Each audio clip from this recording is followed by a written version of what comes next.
ओम श्री गणेशाय नमः। सकट चौथ का व्रत हर वर्ष माघ मास के कृष्ण पक्ष की चतुर्थी तिथि के दिन रखा जाता है और ये व्रत भगवान गणेश को समर्पित होता है। इस व्रत में चंद्रमा को अर्घ देने का विशेष महत्व है।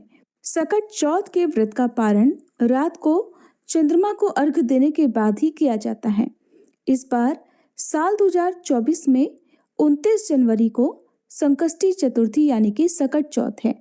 इसे तिलकुट चौथ और माघी चौथ आदि के नाम से भी जाना जाता है।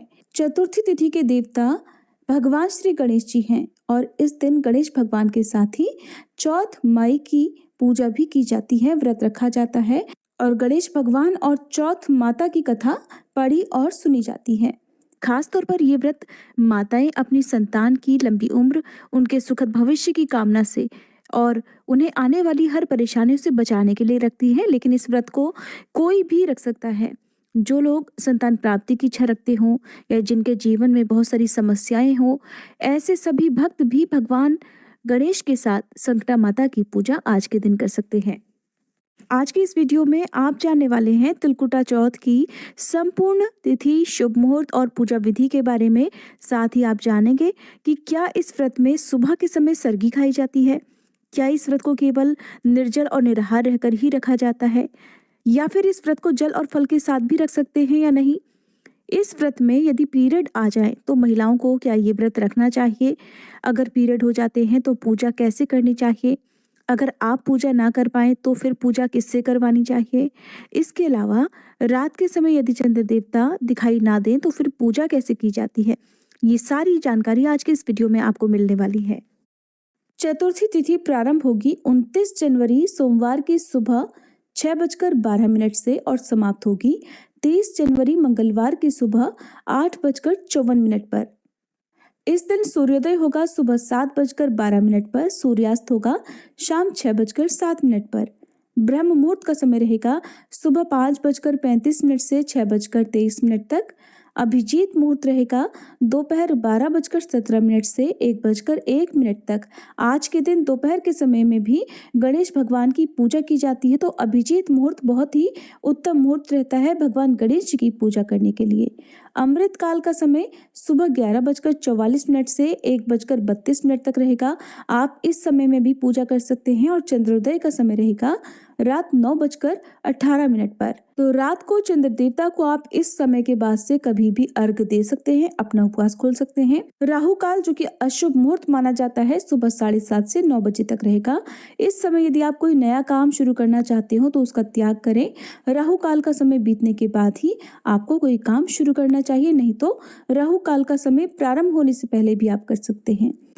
वैसे तो भगवान गणेश को भोग में लड्डू, मोदक, दूर्वा आदि बहुत प्रिय है, लेकिन आज की चौथ में खास तौर पर गणपति भगवान को तिल और गुड़ से बने लड्डुओं का, मिठाइयों का भोग लगाया जाता है और इनका दान भी दिया जाता है।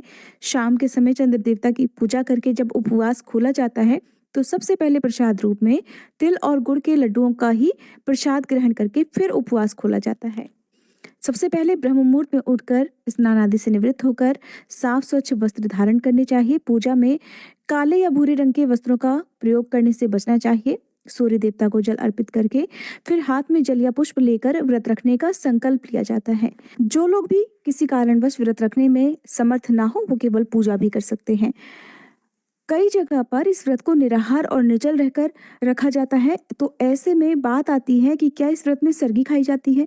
देखिए, हमारे यहाँ सरगी खाने का कोई नियम तो नहीं है, लेकिन इस व्रत में जल और फल ग्रहण किया जाता है। केवल एक समय चाय या फिर जल आदि भी इस व्रत में ले लिया जाता है, लेकिन सुबह के समय यदि आपके यहाँ सरगी खाई जाती है तो नमक का प्रयोग करने से आपको बचना चाहिए। बहुत ज़्यादा मीठी वस्तुएं आपको खाने से बचना चाहिए। हो सके तो केवल फल या कुछ ड्राई फ्रूट्स या फिर फलों का जूस ही आपको सरगी में लेना चाहिए। इस दिन शाम से पहले तिल और गुड़ का सेवन नहीं करना चाहिए। शाम की पूजा में जब भोग लगाया जाता है उसके बाद ही तिल और गुड़ का सेवन किया जाता है। तो जो लोग जल या फल के साथ इस व्रत को रखते हैं उन्हें इस बात का भी ध्यान रखना है। तो ऐसे में यदि आप चाहें सुबह की पूजा एकदम साधारण तरीके से करके व्रत रखने का संकल्प लेकर कर सकते हैं और दोपहर के समय खास तौर पर अभिजीत मुहूर्त के समय आप भगवान गणेश की विधि विधान से पूजा करें। उस समय आप व्रत की कथा पढ़ और सुन भी सकते हैं। मंत्रों का जो खास तौर पर जाप किया जाता है, जैसे कि ओम गंग गणपते नमः इस मंत्र का 108 बार जाप किया जाता है। धूप दीप जलाकर आरती की जाती है, वो आप दोपहर के समय भी कर सकते हैं।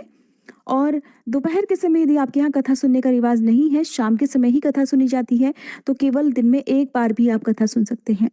दिन भर भगवान गणेश जी का ध्यान करते हुए आपको व्रत रखना चाहिए, क्योंकि भगवान गणेश भगवान शिव और माँ पार्वती के पुत्र हैं। ऐसे में पूरे शिव परिवार की पूजा करनी चाहिए। यदि संभव हो तो आसपास के शिव मंदिर में जाकर वहां पर आपको भगवान गणेश शिवलिंग का या पूरे शिव परिवार का पूजन भी करना चाहिए। शिवलिंग पर जल भी अर्पित करना चाहिए।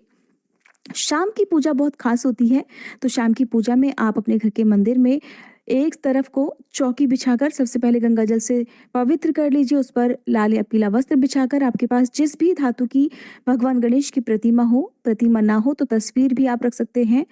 और इनकी जगह पर आप मिट्टी के नए गणेश जी भी बनाकर उनकी भी पूजा कर सकते हैं।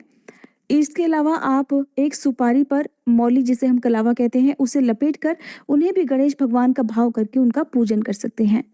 शाम की पूजा में एक लोटे में जल भरकर जरूर रखें, जिससे हम बाद में चंद्रोदय होने पर चंद्र देवता को अर्घ्य देते हैं। जल से भरे इस लोटे में आप काले और सफेद तिल, थोड़ा सा गुड़, रोली, अक्षत, कुमकुम और सफेद फूल डालें। उससे फिर चंद्र देवता को अर्घ्य दिया जाता है। जब आप व्रत की कथा पढ़ें या सुने उस समय हाथ में थोड़े से तिल जरूर रखें। जब कथा समाप्त हो जाए तो ये तिल आप भगवान के चरणों में अर्पित कर दें। उसके बाद इन तिलों को आप बहते जल में प्रवाहित कर सकते हैं या छत पर पक्षियों के लिए भी रख सकते हैं। अगर व्रत के दिन किसी भी महिला को या कई बार कन्याएं भी इस व्रत को रखती हैं, क्योंकि विघ्नहर्ता भगवान गणेश सभी की इच्छाएं पूरी करते हैं, सभी के विघ्न दूर करते हैं। ऐसे में अगर पीरियड आपको आ जाते हैं तो पीरियड के समय किसी भी पूजन सामग्री को छूना मना होता है, लेकिन आप व्रत भी अपना जारी रख सकते हैं। मानसिक रूप से भगवान गणेश की पूजा कर सकते हैं, मंत्रों का जाप मन में कर सकते हैं। मोबाइल के जरिए ही आप कथा पढ़ या सुन भी सकते हैं। अगर आपके परिवार में कोई भी सदस्य ऐसा हो जो आपके हिस्से की पूजा कर सकता हो तो उनसे पूजा आप जरूर करवाएं। यदि घर में कोई छोटा बच्चा है, उनके हाथों से आप पूजा करवाएं, उन्हीं के हाथों से धूप दीप जलवाएं, भगवान को भोग लगवाएं, भगवान की आरती उतरवाएं। इस तरह से भी आपका व्रत पूर्ण हो जाता है। अगर आप पहली बार इस व्रत को प्रारंभ करना चाहते हैं तो बिल्कुल आप इस व्रत को पहली बार भी प्रारंभ कर सकते हैं, लेकिन पहली बार यदि आप कोई भी व्रत रखते हैं उस समय आप शुद्ध अवस्था में होनी चाहिए। कभी भी अशुद्ध अवस्था यानी कि पीरियड की अवस्था में कोई भी व्रत पहली बार प्रारंभ नहीं किया जाता है। क्या गर्भवती महिला इस व्रत को रख सकती हैं? तो बिल्कुल रख सकती हैं, लेकिन उससे पहले आपको अपने स्वास्थ्य का भी ध्यान रखना होगा।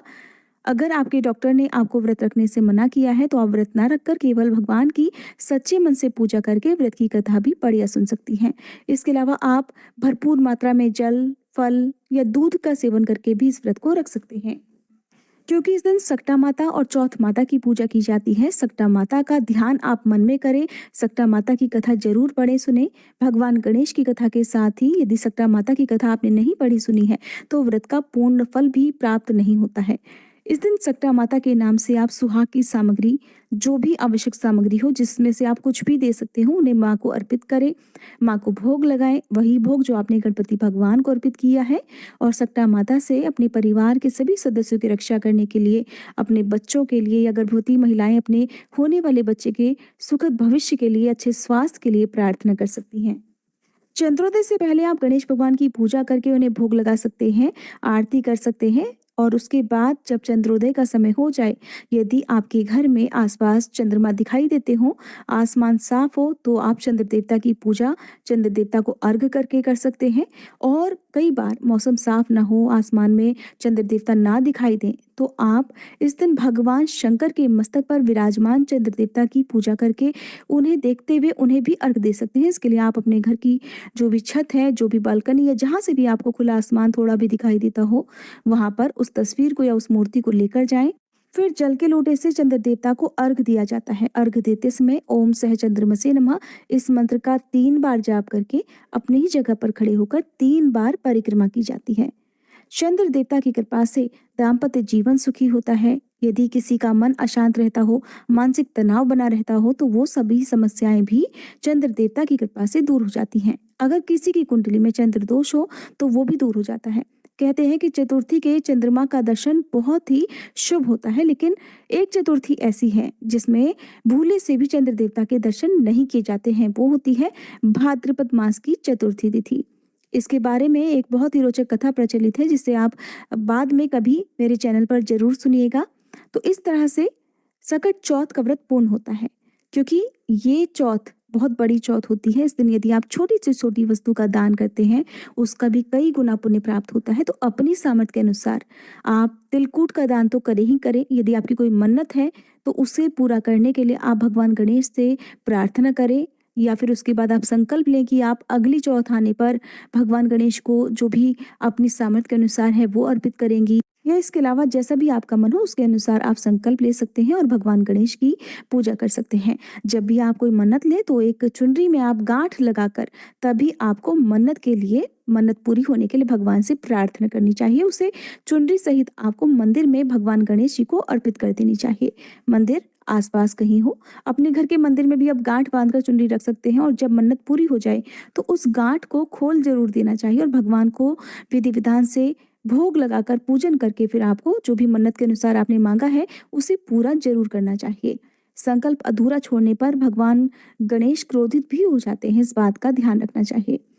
अब बात आती है कि कुछ जगह पर इस दिन अपनी सासू माँ को या अपने घर की जो भी बड़े बुजुर्ग हैं उन्हें बायना दिया जाता है। अगर आपके यहाँ ये रिवाज है तो आप अपनी सामर्थ्य, अपने बजट के अनुसार सुहाग की सामग्री, भोजन, अन्न, वस्त्र, दक्षिणा अपने घर के बुजुर्गों को जरूर दें। इस दिन जो लोग भी व्रत रखते हैं उन्हें अपने घर के सभी बड़ों का पैर छूकर आशीर्वाद लेना चाहिए। जहाँ तक हो सके, क्योंकि ये बच्चों के लिए व्रत रखा जाता है, तो जहाँ तक हो सके आपको आज के दिन जो कथा पढ़नी या सुननी है वो बच्चों को पास बिठाकर उन्हें भी सुनानी चाहिए। उनसे भी गणेश भगवान का पूजन करके उनके हाथों से गणेश भगवान को तिलकूट का भोग लगवाना चाहिए। कई जगह पर तिलकूट का बकरा बनाकर उसकी बलि परिवार के ही किसी बालक से दिलवाई जाती है, फिर उसे प्रसाद रूप में सभी लोगों में बांटकर खुद भी ग्रहण किया जाता है। अगर आपके यहाँ ऐसा रिवाज है तो आप भी ऐसा कर सकते हैं। आज के दिन व्रत खोलते समय सबसे पहले प्रसाद खाकर व्रत खोला जाता है। कुछ जगह पर केवल मीठा भोजन किया जाता है। जरूरी नहीं कि आप केवल मीठा भोजन ही करें। यदि आपके यहाँ ऐसा नियम नहीं है तो आप सेंधा नमक से बना हुआ शुद्ध सात्विक भोजन पहले भगवान को भोग लगाकर खुद भी उसे ग्रहण करके व्रत खोल सकते हैं। ये थी आज की वीडियो। अगर आपको जानकारी पसंद आई हो तो वीडियो को लाइक करके कमेंट बॉक्स में गणेश भगवान की जय लिखना मत भूलिएगा। और सकट चौथ के दिन हमारे चैनल पर सकट चौथ की सभी पौराणिक कथाएं भी जरूर सुनिएगा।